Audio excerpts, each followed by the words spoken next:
Hello, good morning everyone. কেমন আছো তোমরা? তোমরা সবাই ভীষণ ভালো আছো। তো চলো আজকের ব্লগটা শুরু করি। সুখবর কি জানো, আজকে এতদিন পরে বাইরে একটুখানি রোদ উঠেছে।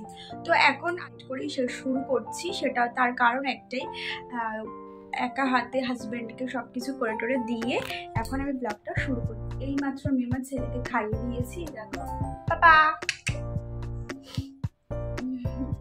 এইমাত্র খাইয়ে দিয়েছি। তো চলো এখন ঘরের কাজ দিয়ে ব্লগটা শুরু করছি। তোমরা তো দেখতেই পাচ্ছ যে আজকে কিন্তু বাইরে বেশ কড়া রোদ উঠেছে।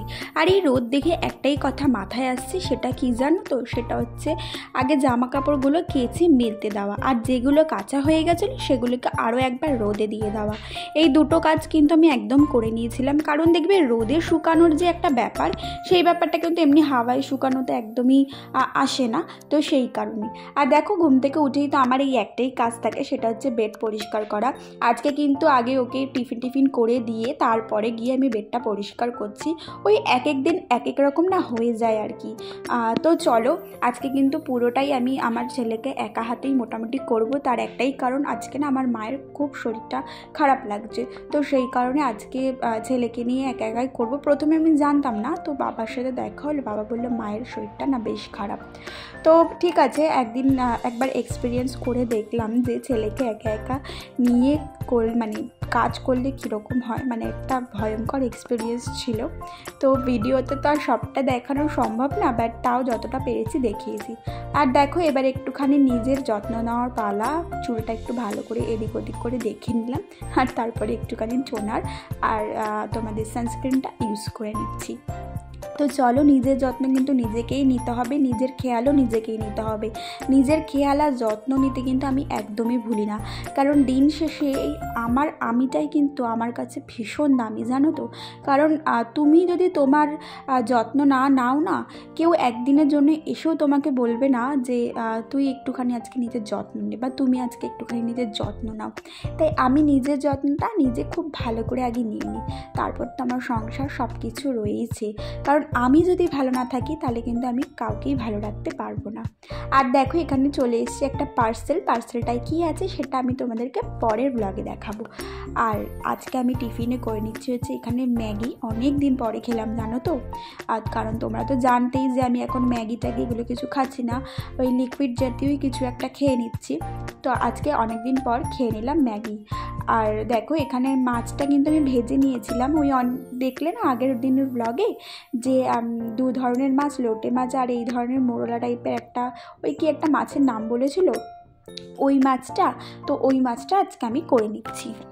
আর আজকে না মাছটা কেমন করে করবো বলো তো? একদম পেঁয়াজ দিয়ে আর জাস্ট হলুদ আর লঙ্কার গুঁড়ো আর সামান্য একটু জিরে গুঁড়ো দিয়ে করব। আর জানো তো, টমেটো দিলেও ভালো হতো, কিন্তু আমি না টমেটোটা দিতে ভুলে গেছিলাম। তো এখানে কালো জিরে ফোড়ন দিয়ে তারপরে আলুগুলো যে কেটে রেখেছিলাম এই আলুগুলো দিয়ে দিলাম। আর তো বলেই দিলাম কীভাবে করব। আর দেখতেই পাচ্ছ আজকে কিন্তু বললামই ছেলেকে একা হাতে নিয়েই করতে হচ্ছে। তো এটা মানে করাটা খুবই একটা রিস্কি ব্যাপার আমি জানি, বাট আজকে কোনো মতেই এটাকে কিছুই করা যাচ্ছিল না, কারণ ও আকারে বসেও বা কতক্ষণ রাখবো বলে, একটা বাচ্চা মানুষ তো। তো যাই হোক, চলো আজকে কিছু জনের কমেন্টগুলো পড়া যাক। আচ্ছা, আমাকে কমেন্ট করেছিল মামনিস ব্লগ থেকে দিদিভাই, তুমি লিখেছিলে আমার কমেন্ট নিও, অবশ্যই তোমার কমেন্টটা নিলাম। তারপরে লিখেছিলে হচ্ছে নার্গিস রহমান দিদিভাই, তুমি লিখেছিলে খুব কিউট বেবিটা, থ্যাংক ইউ গো। তারপরে লিখেছিলেন রাজিয়া খান দিদিভাই, তুমি লিখেছিলে খুব ভালো লাগলো দিদি আমার ছোট্ট ছেলে, হ্যাঁ থ্যাংক ইউ গো দিদিভাই, এভাবেই আমার পাশে থেকো। আচ্ছা, তারপরে লিখেছিলে জৈন লাভ থেকে খুব সুন্দর লাগলো তোমাকে, অসংখ্য ধন্যবাদ তোমাকেও গো। রূপনীত ফ্যামিলি থেকে লিখেছিলে খুব সুন্দর হয়েছে, অনেক থ্যাংক ইউ দিদিভাই তোমাকে, এভাবেই আমার পাশে থেকো। ফাঁকিবাজি ব্লগ থেকে লিখেছিল দিদিভাই খুব ভালো লাগলো দিদিভাই, তোমার ভিডিও, এরকম ভিডিও আরও চাই, এগিয়ে যাও, পাশে আছি, পাশে থেকো। অবশ্যই গো, পাশে থাকবো, তুমিও পাশে থেকে এভাবেই। তারপরে লিখেছিলে ঈশা রান্নাঘর দিদিভাই, আমাকে প্রায় প্রতিদিনই কমেন্ট করছে। তুমি লিখেছিলে অনেক লেট করে তোমার ভিডিওটা দেখেছি, সময় পাই না একদমই, কিন্তু ভিডিওগুলো খুব ভালো লাগে দিদিভাই, অসংখ্য থ্যাংক ইউ গো, তোমরা এভাবেই আমার পাশে থেকো। জেস পার্ক, আমি জানি না এটা ঠিক প্রোনাউন্স করলাম কি না, ভুল হলে প্লিজ ক্ষমা করে দিও। তুমি লিখেছিলে নাইস ভিডিও, ভালোবাসা দিয়ে প্রতিটি ভিডিও দেখার অপেক্ষায় রইলাম, পাশে আছি, পাশে থেকে অবশ্যই গো, থ্যাংক ইউ সো মাচ। তো কমেন্টগুলো তো পড়ে দিলাম, আর এখানে তোমাদেরকে দেখাচ্ছি মৌ আগের দিনকে কী কী গিফট পেয়েছিল। তো তোমরা একটুখানি দেখে নাও যে ও কী কী গিফট পেয়েছিল, আর ওর কথাগুলো একটু শুনে নাও তোমরা। তার আগে বলি, লিমা হোম ব্লগ দিদিভাই আমাকে লিখেছিল অনেক সুন্দর হয়েছে ভিডিওটা দিদি, রান্না খুব ভালো লাগলো। থ্যাংক ইউ গো দিদিভাই, এভাবেই তুমি আমার পাশে থেকো।